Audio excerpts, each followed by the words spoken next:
Shalom, meus irmãos, boa noite. É com muita alegria que eu estou hoje aqui, mais uma vez, né? Para trazer mais uma palavra que Deus tem colocado em nossos corações nesses dias, né? Dias de reclusão social, né? Dias que estamos mais em casa, mas dias também que Deus tem trazido um aprendizado muito grande em nossas vidas, onde a gente tem a oportunidade de estar buscando mais Deus, né? Estar mais próximo de nossa família, de nossos parentes que convivem conosco na mesma casa. É uma oportunidade única, né? Que Deus está nos dando para que possamos estar mais unidos com nossos próximos, né? E isso é muito bom. Então, hoje eu queria trazer o texto que está lá em 2 Crônicas 7, 2 Crônicas 7, verso 14, né? Um texto muito conhecido, um texto que muitos nesses dias têm compartilhado muito. É um texto muito importante. Talvez o versículo mais importante, mais conhecido do livro de 2 Crônicas, né? E então, se você puder nos acompanhar agora, você pega a sua Bíblia, dá uma pausa aqui no vídeo, pega a sua Bíblia, pega um caderno para anotar e já abre em 2 Crônicas, capítulo 7. A gente vai se deter mais no capítulo 13 e 14, mas a gente vai entender alguns contextos ao longo do capítulo 7. E se você quiser também, já marca o livro de Joel 2. Amém? Então, pega lá a sua Bíblia e a gente continua. Amém. Bom, 2 Crônicas, capítulo 7, verso 14, é aquele famoso texto que fala assim: Se o meu povo que se chama pelo meu nome se humilhar e orar, e me buscar e se converter dos seus maus caminhos, então eu ouvirei dos céus, perdoarei os seus pecados e sararei a sua terra. Então, é um texto muito pertinente para os nossos dias, né? Dias de clamar, dias de buscar ao Senhor e dias também de se arrepender. Porque esse texto ele traz algo muito importante para os nossos dias e que às vezes a gente não percebe.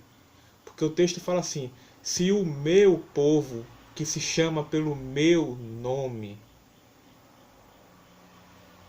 E aí o texto fala: se humilhar, orar, me buscar e se converter dos seus maus caminhos. Sabe o que isso significa, irmãos? Que felizmente o povo de Deus está andando por maus caminhos. Em outras versões fala se arrepender dos seus pecados. Deixa eu ver aqui nessa versão aqui como está. Aqui está maus caminhos também.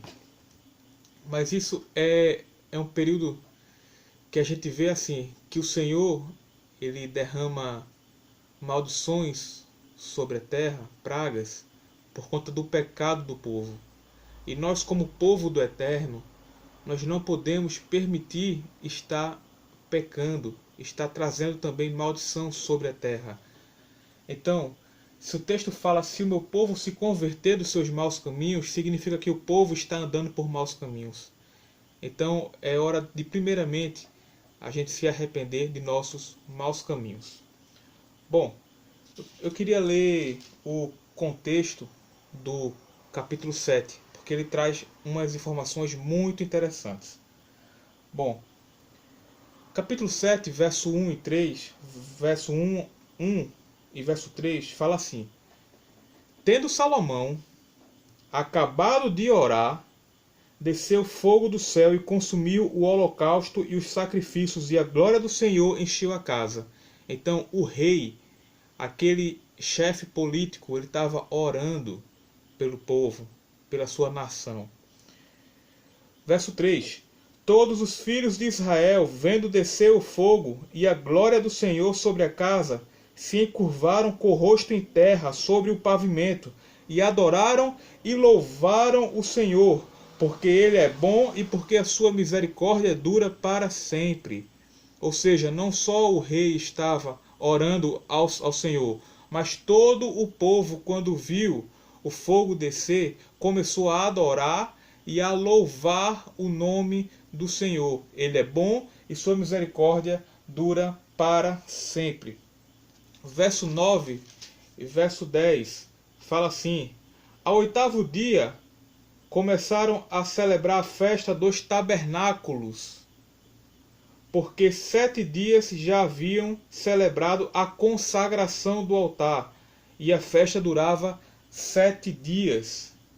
No 23º dia do mês, o rei despediu o povo para as suas tendas, e todos foram alegres e de coração contente por causa do bem que o Senhor fizera a Davi, a Salomão e a Israel, seu povo.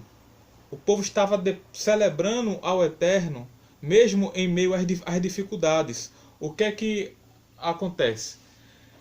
Existia uma festa chamada Festa da Dedicação do Altar, ou da Consagração do Templo. Eu não sei se essa festa é a mesma festa que fala a festa de Hanukkah, porque a festa de Hanukkah ela também é feita pelo milagre que o Senhor fez em consagrar o seu templo. Eu não sei, eu acho que não. Era uma festa que Salomão tinha instituído para a consagração do templo na época dele, e essa festa durava 7 dias. Eu li alguns autores, e esses autores falam que nessa época Salomão adiou o tempo da festa para que a festa da dedicação do templo, consagração do templo, se você ler aqui o texto do capítulo 7 inteiro, você vê que Salomão ofertou 21.000 bois. Então é uma grande festa. Então Salomão adiou a festa e ele esperou a festa de Ano Novo, para depois do Ano Novo fazer a dedicação do templo. Ao término da dedicação do templo, mais ou menos lá para o dia 10, seria a festa do jejum, que fala lá em Levítico 3, a festa da expiação, ou festa do jejum. Aí Salomão faz esse sacrifício e faz essa oração, o Senhor desce fogo do céu, e aí, depois da festa, 4 dias depois da festa do jejum, começa a festa dos tabernáculos. Então Salomão saiu emendando, minha gente. Veja que coisa maravilhosa. Salomão saiu emendando uma festa na outra. Ano Novo, dedicação, jejum e tabernáculos. Eles ficaram, pelo que o texto fala, 23 dias celebrando o nome do Senhor. E aí o que me chama a atenção é o verso 13. Porque no verso 13 o Senhor fala com Salomão. E o Senhor fala assim: se eu cerrar os céus de modo que não haja chuva, ou se ordenar aos gafanhotos que consumam a terra, ou se eu enviar a peste entre o povo, o Senhor falando, se eu enviar a peste, se eu cerrar os céus, se eu ordenar aos gafanhotos que consumam a terra, se o meu povo que se chama pelo meu nome se humilhar e orar e me buscar e se converter dos seus maus caminhos, então eu ouvirei dos céus, perdoarei os seus pecados e sararei a sua terra. Alguns autores falam que Salomão ele questionava muito a Deus porque eles estavam passando por tais situações difíceis. E aí o Senhor aqui fala que se ele fizer isso, e se o povo dele orar e jejuar e se converter dos seus maus caminhos, ele sararia a sua terra. Então, se o Senhor mandou a praga ou o gafanhoto, cabe a nós como povo buscar o nome dele para que ele sare a nossa terra. Amém? Eu queria ler aqui rapidamente esse verso 13 em uma outra versão que eu tenho aqui, que fala assim: vê que coisa interessante. Se eu fechar os céus de modo que não haja chuva, ou se eu ordenar aos gafanhotos que devorem a terra, ou se eu enviar uma epidemia de doença. Cadê? Ou se eu enviar uma epidemia de doenças entre o meu povo. Aí meu povo tem que orar, jejuar e se arrepender dos seus maus caminhos para ele sarar a terra. Amém? E eu queria ler também o livro de Joel. Joel, capítulo 1 e capítulo 2. Rapidamente, capítulo 1, verso 3 e 4 do livro de Joel, fala assim: Narrai isso a vossos filhos, e vossos filhos façam a seus filhos, e os filhos destes a outra geração. O negócio era sério.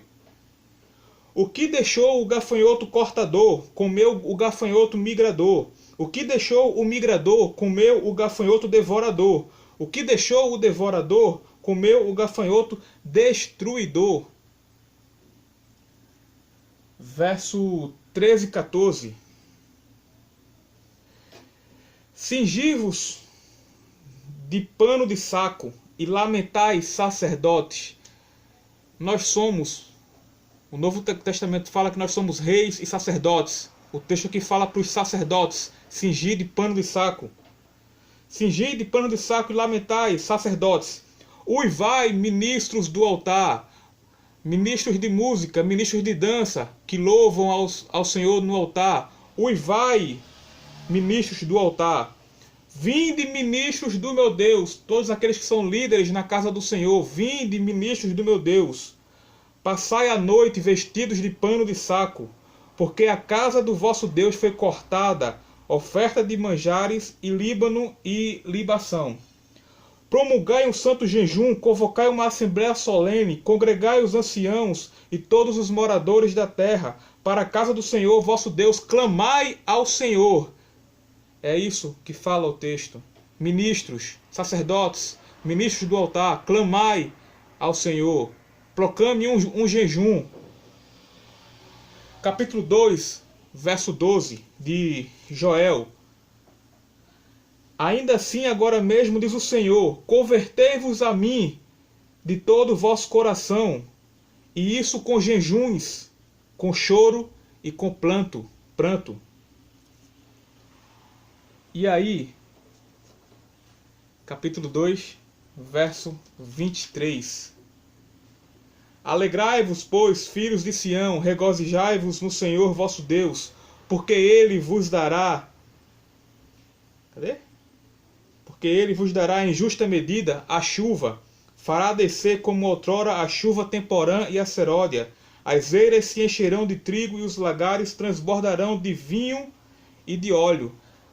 Engraçado que tem um capítulo, tem um versículo no capítulo 1,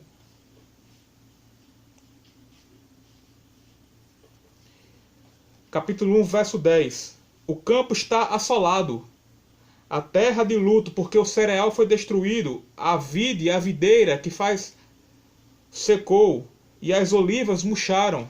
Aqui no verso 2 ele fala,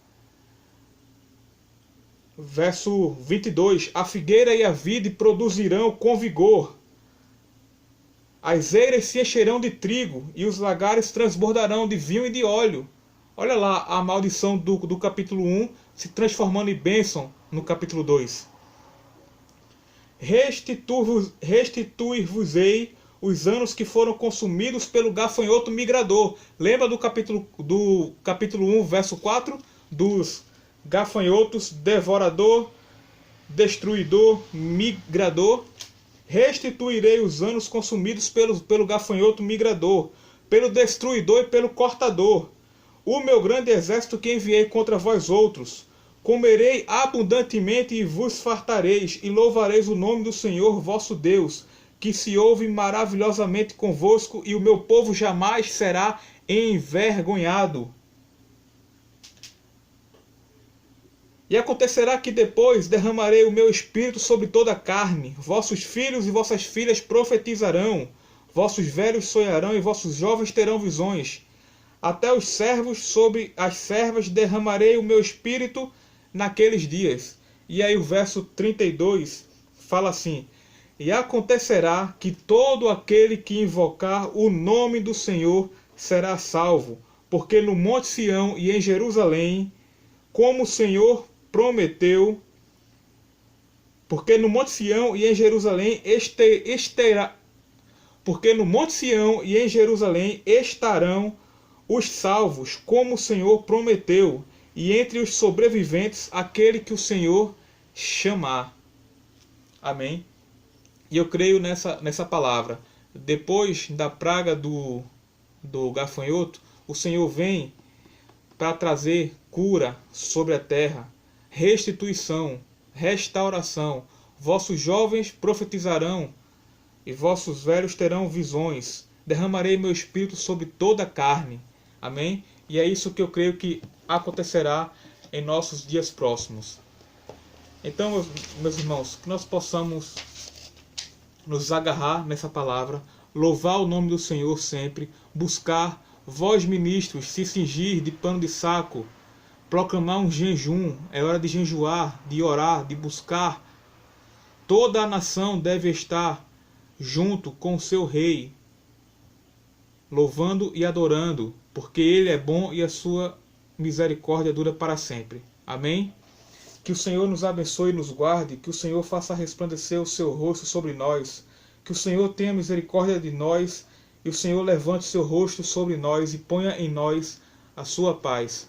Que o Senhor nos abençoe, em nome de Yeshua HaMashiach, em nome de Jesus, o nosso Messias. Amém.